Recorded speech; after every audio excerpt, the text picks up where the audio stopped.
So, Chris, while we're here, we're obviously looking at the new Imagine software instrument, which I've seen demos online. This is a kind of a really interesting take on the physical modelling kind of concept. So perhaps you can give us a little bit of a run through.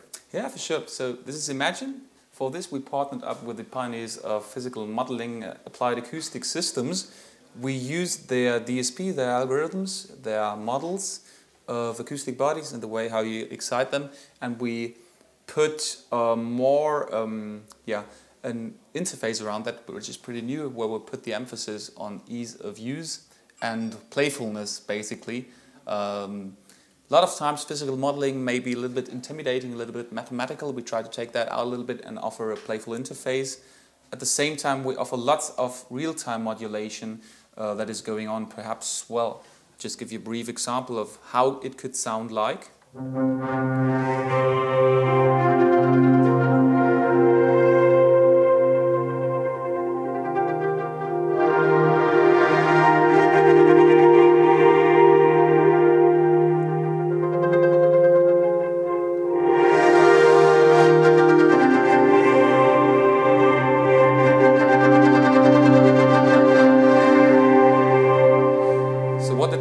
It offers lots of different imaginary instruments to you.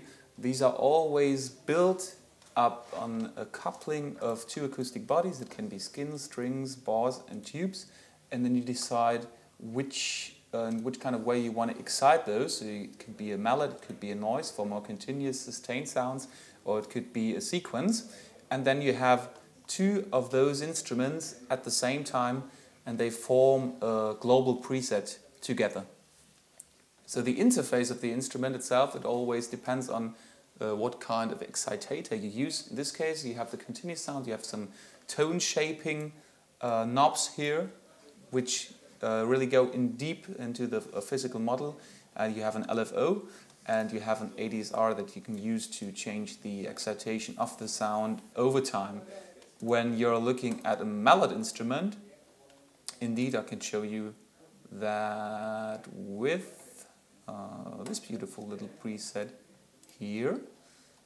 Let's change that.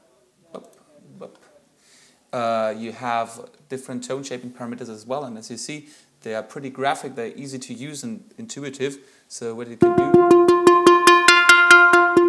for example, is changing the brightness of the tone. That's whether it's a felt mallet or a marble one. Kind of. The mallet itself, the shape can be adjusted, and as you can hear, it all sounds very fluid, very natural. So it was a big part of the work together with applied acoustic systems to make all these parameters real-time modulatable. I'd say word? That gets my vote for a word. If it's not, it should be. Okay, and you can only use the knobs to tweak the sound. But you also have some macros that in fact can steer all the tone tweaking parameters, as well as the effects page that is integrated. So mapping those is as easy as clicking the plus symbol and then dragging a circle of modulation around the things that you want to modulate. MIDI learn obviously is there as well. You just turn a knob and it's going to take that CC into account. But if you don't want to use a controller to do it, you could also let the multi-stage envelope generators do it for you, the movement. So what you would do is you flip the switch of either macro 1, macro 3, macro 2, macro 3 or macro 4.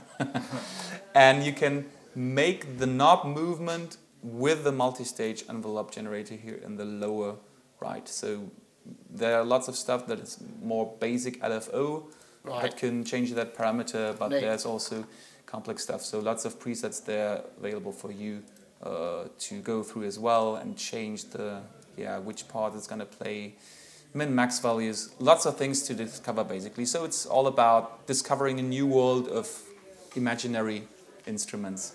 And I guess it's not a big download. I mean, has it got a sample component or is it all modelled? It's all modeled, in fact, and I think it's going to be allowed 60 megabytes or something like that. Yeah. I'll just give you some more sound examples perhaps. I'm going to put on my headphones so I know what I'm doing. So right now what I haven't shown you yet is the interface that the arpeggiator or the sequenced instruments have.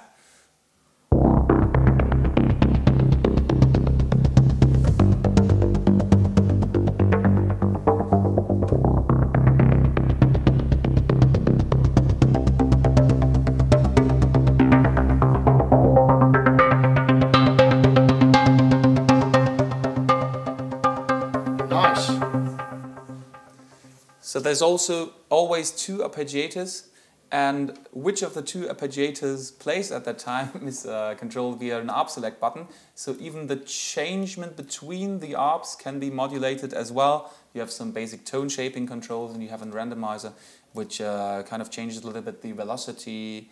Yeah, so pretty cool spot to explore and to go nuts with generally. Brilliant. So this is it's available now, isn't it? You announced it just before Superbooth. Yeah. It's just 1 week ago we made the public release of the Imagine software, and it's available already. And is it? What kind of formats does it work with? It's running in VST2, VST3, and audio units.